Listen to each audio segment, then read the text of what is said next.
అందరికీ నమస్కారం. ఈరోజు ఒక అద్భుతమైన పుస్తక విశ్లేషణతో మీ ముందుకొచ్చాను. ఒక ఫైనాన్షియల్ కోచ్గా ఈ విషయాలు పంచుకోవడానికి నేను చాలా ఎగ్జైటింగ్గా ఉన్నాను.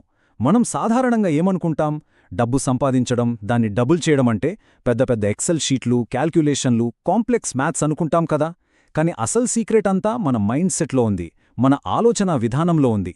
మోర్గన్ హౌసెల్ రాసిన ది సైకాలజీ ఆఫ్ మనీ అనే అద్భుతమైన పుస్తకం ఆధారంగా మన ఆర్థిక స్థితిని, మన మనస్తత్వం ఎలా డిసైడ్ చేస్తుందో ఈరోజు 3 లైఫ్ చేంజింగ్ పాఠాల ద్వారా తెలుసుకుందాం.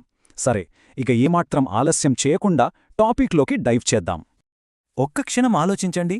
పెద్ద పెద్ద డిగ్రీలు చదివి నెలకు లక్షల సంపాదించే ఎంతోమంది సాఫ్ట్వేర్ ఇంజనీర్లు, డాక్టర్లు ఒక్కోసారి ఈఎంఐలు కట్టలేక తీవ్రమైన ఆర్థిక ఇబ్బందుల్లో కూరుకుపోవడం మనం చూస్తుంటాం కదా. కానీ ఎక్కడో ఒక చిన్న కిరాణా కొట్టు నడుపుకునే వ్యక్తి లేదా ఒక సామాన్య ఉద్యోగి కోట్ల రూపాయల ఆస్తులను చాలా సైలెంటుగా కూడబెడతారు. ఇలా ఎందుకు జరుగుతోంది? ఇది నిజంగా ఒక పెద్ద పజిల్ కదా. ఈ పజిల్కి ఆన్సర్ వాళ్ల చదువులో లేదు, వాళ్లు డబ్బు పట్ల ఎలా ప్రవర్తిస్తారు అనే దాంట్లో ఉంది. దీనికసలు కారణమేంటో తెలుసా? అదే మనం మొదటి పాఠం. గణితం కాదు, ప్రవర్తనే ముఖ్యం. అంటే బిహేవియర్, నాట్ మ్యాథ్, మ్యాటర్స్. అదంటే ఇప్పుడు చూద్దాం. డబ్బును మేనేజ్ చేయడమంటే ఒక రాకెట్ సైన్స్ కాదు. వడ్డీ రేట్లు, స్టాక్ మార్కెట్ ట్రెండ్స్ తెలియకపోయినా పర్వాలేదు, మన ప్రవర్తన బాగుంటే చాలు. ఇక్కడొక ఇంట్రెస్టింగ్ నంబరుంది, 80.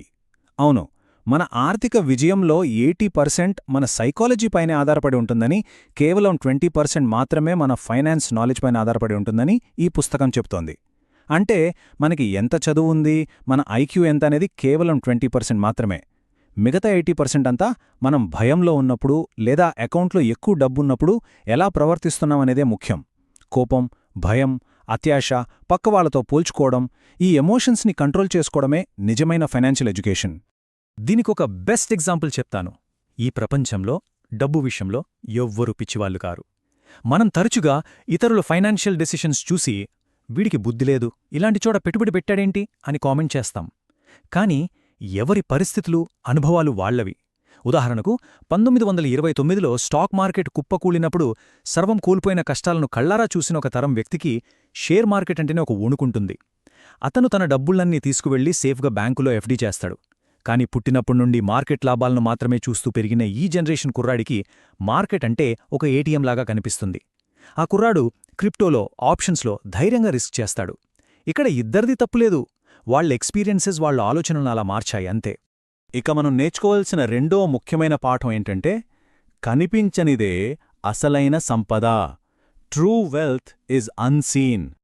ఇది వినడానికి కొంచెం ఆశ్చర్యంగా అనిపించొచ్చు, కానీ ఇది మన మిడిల్ క్లాస్ ఆలోచనా విధానాన్ని పూర్తిగా మార్చేసే కాన్సెప్ట్.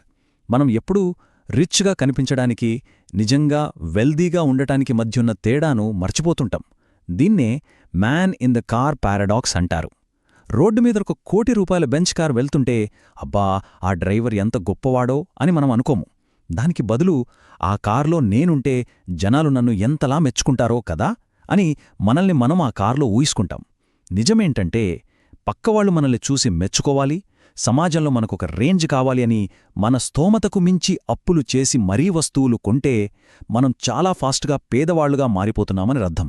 వస్తువుల ద్వారా ఎప్పటికీ గౌరవం రాదు. గౌరవం అనేది ఎప్పుడూ మన క్యారెక్టర్ ద్వారానే వస్తుంది. మరి డబ్బు సంపాదించడానికి, దాన్ని నిలబెట్టుకోవడానికి ఒకే టాలెంట్ సరిపోతుందా? ఖచ్చితంగా కాదు. రెండూ పూర్తిగా ఆపోజిట్ స్కిల్స్.